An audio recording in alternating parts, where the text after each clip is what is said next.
Yo, what's going on? It's your boy Justin the Stay Ballin', back here with another video. This is a reaction to the toxic South African YouTube influencer culture. Yeah. So let's get into it. Let's get into it. When you spend more time in your mind than you do in reality as a means to escape the harsh reality you face in the real world, your eyes start to see things differently. We as South Africans are a fascinating branch of the human species. Sell us a dream for long enough and we just might end up buying it. YouTube, Facebook, Instagram, TikTok, illusions, all a bunch of well orchestrated illusions. Tonight, we are going to rob a bank.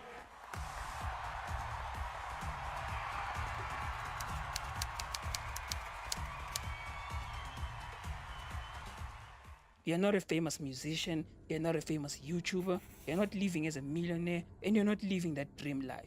You have to wake up every day tired and fatigued, but still you have to go to school, you have to go to that job, that manager you despise.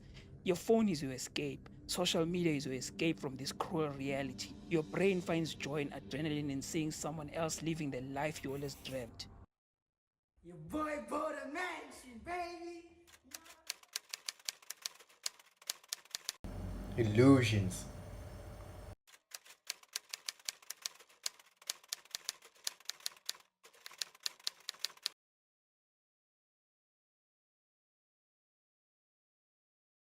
An illusion is a distortion of the senses which can reveal how the mind normally organizes and interprets sensory stimulation. Although illusions distort the human perception of reality, they are generally shared by most people. Illusions may occur with any of the human senses, but visual illusions are the best known and understood illusions. The emphasis on visual illusions occurs because vision often dominates the other senses. Have you recently noticed videos of some extremely smart South African YouTubers like Ghost Klubi publishing videos like this, for example, my new car, or bought a car for my girlfriend? He does not state whether he used only YouTube earnings to make this purchase, because he didn't even need to.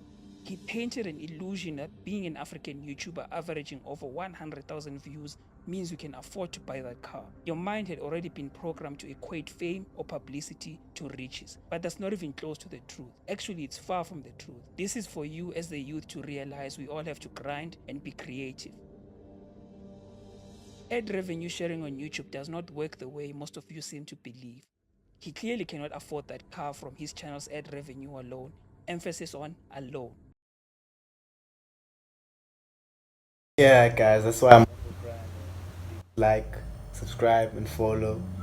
Yeah, let's keep on. Based on Google Matrix for payments, factor in the region, his niche, the age and gender of the audience that is normally watching his content, then you'll start to realize you are seeing a perfectly orchestrated illusion meant to gather as many views as possible.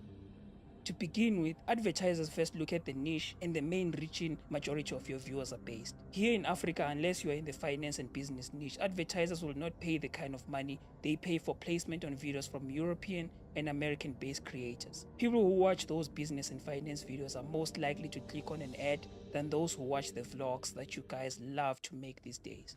Just take a look at the money people like Graham Stephan make on YouTube because he's in the business and finance niche. Having an audience from majority of European nations or the United States make you a lot more appealing to the advertisers. The gap is so huge compared to having a South African based audience or an African based audience in general. As a YouTuber, also an upcoming YouTuber, I should say, I, I'm also getting some information here.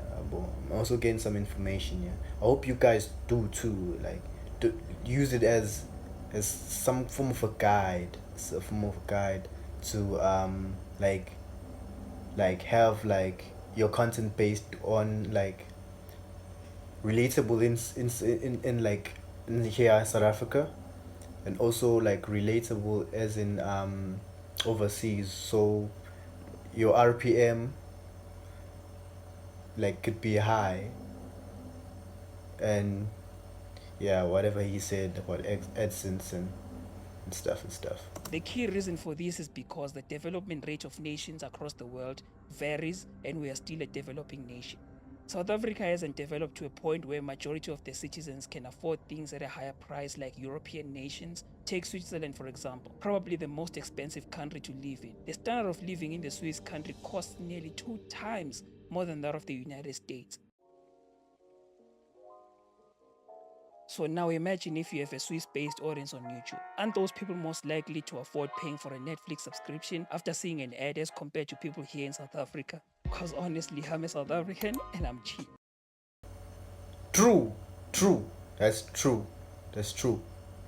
Remember in COVID we looted. Our prices are high as hell. Yeah. I get the picture.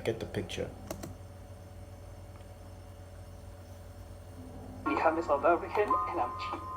So who do you think Netflix will pay more for an ad placement? You with your South African viewers, or someone else with viewers mostly based in Switzerland and Canada? Believe me, YouTubers get paid really good here in South Africa as well. And yes, the bigger you become in terms of average viewer count, the more you make. But we as a nation haven't reached the level required to be painting this illusion of being YouTube millionaires and YouTube multimillionaires. I saw a video by DJ Spo naming South African YouTube millionaires as stated on the title you see on your screen. This is blatant lies. I believe quality content does not require this level of clickbait, and honestly this is kind of heartbreaking because he just gave a whole lot of misleading information with that title. Most of the youth don't know it's clickbait because we trust DJ Spo. We have seen what he did with Mofire, so we trust his business advice. So the youth will believe South African YouTubers earn millions in ad revenue, which is a destructive illusion and one that is very deadly to us as the youth. Content creation and YouTube growth is a grind. It's a struggle, and yes, give it a few more years and YouTubers here in South Africa will also be millionaires. Especially people like Ghost Louie if he continues thinking outside the box. So I have a question for all of you.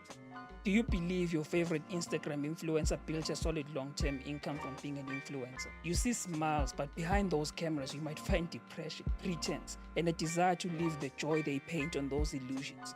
Of course, I'm not talking about anyone in particular. VW era. Let's talk about the Instagram girls with a big bad wave. Yes, that's what I call it. What I call the Instagram big bad wave started getting very popular here in South Africa sometime around 2018. By 2019, that's when the wave of girls with a big ass started trending through the roof. It's still so bad here in South Africa, so much so that the Instagram algorithm makes it nearly impossible to grow from 0 followers unless you have a big butt or a very beautiful face. For the first year, the Instagram big butt revolution really took us by storm. We were literally liking every picture with ass or a pretty face. Look at the Paul Marissé for example. She's literally like the African version of Kim Kardashian, but without the infamous tape of course. 1 million followers. Why? How? Instagram in South Africa and YouTube. Bro really said without the infamous tape. Man. Have one thing in common: brand deals. Oh, the lucrative brand deals. Now I have to admit, this is where influencers really get to shine. During the big bad revolution, brands were throwing money at every girl with a big ass on Instagram because you and I boys were drooling over their pages with the desire to get rich through Forex and date some of them or even bang some of them. I know some of you had those ideas and those plans. The illusion. Yo, and Forex guys, Forex. Yo. Talking about that Forex on the topic, like we're still on the topic, like yo, Forex guys, Forex was a hit. Yabo 2018, 2020, 2019, 2021. Yo, Forex man, Forex. Yo. I won't lie. To be a Forex trader and have those cars, those mansions, big houses, and all the pretty women. But hey, when I tried out trading, I lost money, bro. I lost a lot of money. I'm not saying it's not doable, but hey, this shit hard. Of these girls being better or more beautiful than the ones you see every day in your life just because they have thousands of followers was a very huge thing here in South Africa at that time, and I believe even in the rest of the world. it's all an illusion. Successfully painting an illusion seems to be a very lucrative business. For these Instagram influencers, it should be more like fake it till they pay for it. Now tell me, how many girls do you come across while scrolling on your feed that have more than 100,000 followers here right now in South Africa? How many of them have brand endorsements on their feed? Yes, it has become a dog-eat-dog world right now. There are now probably thousands of girls with more than 100k followers, and brands can't pay for all of them. Brands go for the biggest influencers like Bomb, Bianca Costa, just to name a few of them off the top of my head. I swear I've had a huge crush on Bianca Costa for a long time now.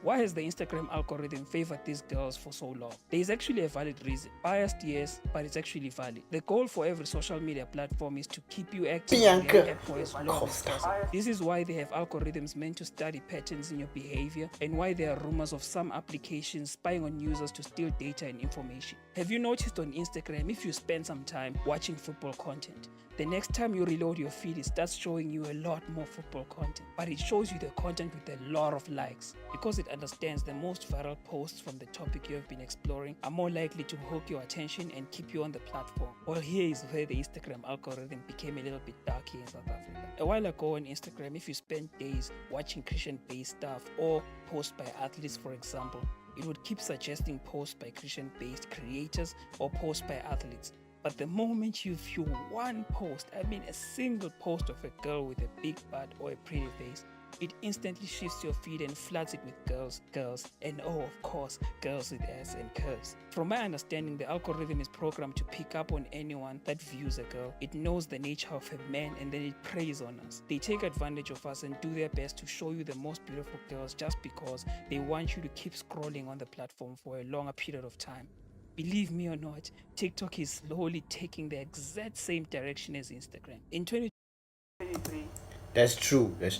TikTok shows nyash these days. TikTok shows nyash, mad nyash. And there's some disturbing shit I saw on TikTok. Like, there's a lot of disturbing stuff I've seen on TikTok. I won't mention accounts and stuff, but yo, ziyawa lapha. 23, you are either massive in following or you have a big following on both Instagram and YouTube. That gives you a lot more appeal. If you want those brand deals, ladies, then take advantage of this platform right here, because a dedicated audience smells like big bucks to these big brands. These days, you see less influencers hosting big events. The wave was so big in 2018 and 2019 that it would be very hard to come across an influencer not hosting some form of event on a weekend or another weekend. TikTok also started paying creators. Yes, the payment on TikTok was way less than the money YouTube pays vloggers. Now we are hearing platforms like TikTok and Facebook want to stop paying creators because short-form content doesn't attract advertisers. Advertisers are still more attracted to long-form content because viewers are dedicated and focused when watching long-form videos on YouTube. TikTok has a secret payment system that not many people actually know about. When you are a big creator, there will come a time when big record labels Remember the song Biba Biba? That's when we saw nyash on TikTok. Like nyash. Besides the gents who did it with I'm not judging, but hey, as a gent, like why would you do that challenge, that paper challenge? You busy? Nah. And then there was the ceiling challenge. God, the ceiling challenge was fire. Ceiling challenge was fire.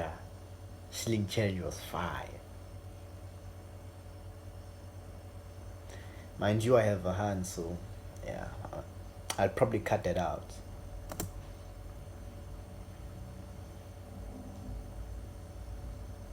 And if I don't, please forgive me. I start no beef though. will use these creators to engineer hype behind songs. So believe me when I say the top of the TikTok influencers pyramid will be eating really good, because such deals with record labels can be very lucrative. Take YouTubers like No Life Shake and DJ Ghost, for example. They always show evidence of major record labels contacting them to react to new songs or new artists in order to generate hype behind those songs. Heck, look at the Kardashians, for example. That clan used content creation to spearhead their beauty and fashion empire. Where would the Kardashians be without their Instagram followers? They literally earned billions off their hold on Instagram. Now look at the hype they generate every time they post something on Instagram. Kylie Jenner literally gave massive traction to Travis Scott when he released his Astroworld album. Because of her posting this album, Travis went from being a platinum selling artist to hitting 3 times platinum with that album and getting a Grammy nomination on top of that. People will not admit it, but we all know Kylie Jenner's social media support is what gave Travis that massive boost. Cristiano Ronaldo, a massive walking cloud machine. This man can post a picture right now on Instagram and casually get 3 million likes in a matter of hours. Oh yes, being an influencer is very lucrative. It's a very lucrative business. But I'm here to bring you the truth. You have to be willing to put in the time, produce a standard in your content that sets you apart from the rest. That's the end of the video, gents. That's the end of the video. Thank you for watching, and I'd like to add on something. For like, you know the thing about TikTok these days. What I've noticed, like, when he said build a hype around the song, you know, people will build a hype around the song, like on a specific portion of a song, and like you'll be like, damn, that's fire. Comes the song get released, and you listen to it and you're like, nah. Like that section which you heard on TikTok is fire, it's still fire, but the other pieces of the song doesn't hit that well no more. But yeah, please like and subscribe, and check out my main channel, more videos dropping. Peace.